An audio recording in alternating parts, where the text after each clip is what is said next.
தேவனாகிய கர்த்தர் ஆசீர்வதிப்பார். தேவன் சொல்லுகிறார், நான் உங்களை அழைத்தது எதுக்கு தெரியுமா? நீங்கள் போய் மற்றவர்களுக்கு சுவிசேஷத்தை சொல்லுங்கள். அதற்காக தான் நான் உங்களை அழைத்திருக்கிறேன். இன்னைக்கு அநேக ஜனங்கள் பாவத்துல முழுகி கிடக்கிறாங்க. அவங்க கண்கள் கட்டப்பட்டு இருக்கிறது, அவங்க கண்கள் இருளடைந்து இருக்கிறது, அவங்க போகிற வழிகள் சரியில்லை, அவங்க போற பாதைகள் சரியில்லை, அவங்களுக்கு நன்மை என்று தீமை என்று என்னதுன்னு தெரியல. நீ போய் சொல்லு என்றுதான் எங்களை அனுப்பியிருக்கிறார். சகோதரரே, சகோதரிகளே, சற்று கவனித்து பாருங்கள். இது உங்களுக்கு கடைசி சான்ஸா கூட இருக்கலாம். தேவன் உங்களை மீட்க விரும்புகிறார்.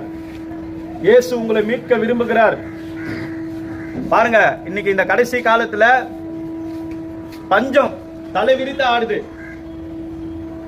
பஞ்சங்கள் தலை விரித்து ஆடுதுங்க. ஏன் நடக்கணும்? வேதத்துல சொல்லி இருக்கிறதுங்க, கடைசி காலத்துல பஞ்சம் வரும், கடைசி காலத்துல கொள்ளை நோய் வரும், கடைசி காலத்துல ஜனத்துக்கு ஜன விரோதமா எழும்பும். இது எல்லாம் வேதம் சொன்னதுங்க, நாங்க சொல்லலைங்க. ஏதோ நாங்க யோசித்து சொல்லல, ஏதோ நாங்க கற்பனை பண்ணி சொல்லலைங்க. வேதத்தில் ஆண்டவராகிய இயேசு கிறிஸ்து சொல்லி வைத்திருக்கிறாருங்க.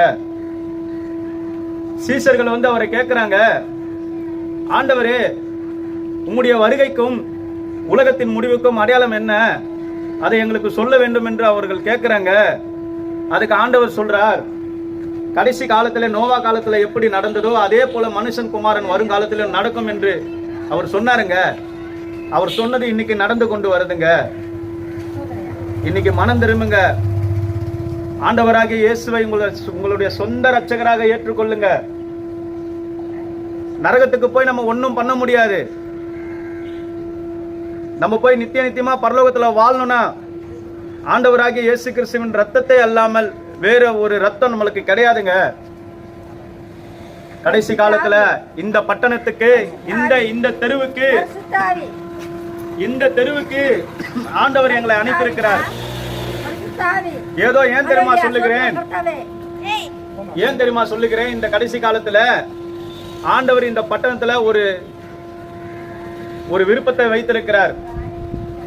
ஏதோ இந்த இடத்துல நாங்கள் வந்திருக்கிறோம்னா ஆண்டவருக்கு இந்த தெருக்கள் மேல ஒரு மனபாரம் இருக்கிறது. இந்த இடத்துல ஆண்டவருக்கு ஒரு மனதுருக்கம் இருக்குதுங்க. என் ஜனங்களை அழிந்து போக கூடாது என்றுதான் அவர் விரும்புகிறார். அதனாலதான் ஆண்டவர் எங்களை எல்லா தடைகளையும் நீக்கி இங்க கொண்டு வந்து நிறுத்திருக்கிறார். யோசித்து பாருங்க, இது கடைசி காலமா இருக்குது. இனிமேல் இந்த பூமியில என்னென்னலாம் நடக்கும் என்று நம்மளுக்கு தெரியாது. ஆனா ஒண்ணு மட்டும் சொல்லுகிறேன், நினிவே என்கிற ஒரு பட்டணம் அழிந்தது, சோதம் கோமரா என்கிற ஒரு பட்டணம் அழிந்தது. அதே போல இந்த பட்டணம் அழியக்கூடாது. அது தேவனுடைய விருப்பம் அல்ல, அது தேவனுடைய எண்ணம் அல்ல. புரியுதுங்களா? அந்த 1,44,000 பேர் காக்கப்பட்டது போல இன்னைக்கு இந்த தெருவு காக்கப்பட வேண்டும் என்று தான் விரும்பி எங்களை அனுப்பியிருக்கிறார். நீங்கள் நல்லா யோசனை பண்ணி சற்று சிந்தித்து பாருங்க. உங்களுடைய ஒன்ன வேணாங்க. ஆண்டவராகிய இயேசு கிறிஸ்து உங்ககிட்ட பணத்தை கேட்கல, நகையை கேட்கல, உங்க வீட்டை கேட்கல, உங்க சொத்தை கேட்கலங்க. அவர் கேட்கறது ஒன்னே ஒண்ணுதான், உங்க இருதயத்தை கொடுத்தால் போதும்.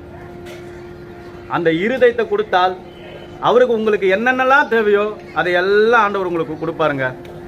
அதையெல்லாம் உங்களுக்கு கொடுத்து ஆண்டவராகிய இயேசு கிறிஸ்துவின் ரத்தத்தினால நீங்க கழுவப்பட்டு, இனி இந்த காலம் மிக கொடிதான காலங்கள் வந்தாலும் அந்த அழிவுக்கு நம்மளை தப்பி பரலோகத்துக்கு கொண்டு போய் வைக்க ஆண்டவர் வல்லவராக இருக்கிறார். இதை சொல்லும்படிதான் எங்களை இங்க அனுப்பியிருக்கிறார். இதற்காக தான் நாங்கள் இங்க வந்தோம். சற்று சிந்தித்து யோசனை பண்ணி பாருங்க. தங்களுடைய இருதயத்தை ஆண்டவருக்கு ஒப்பு கொடுங்க.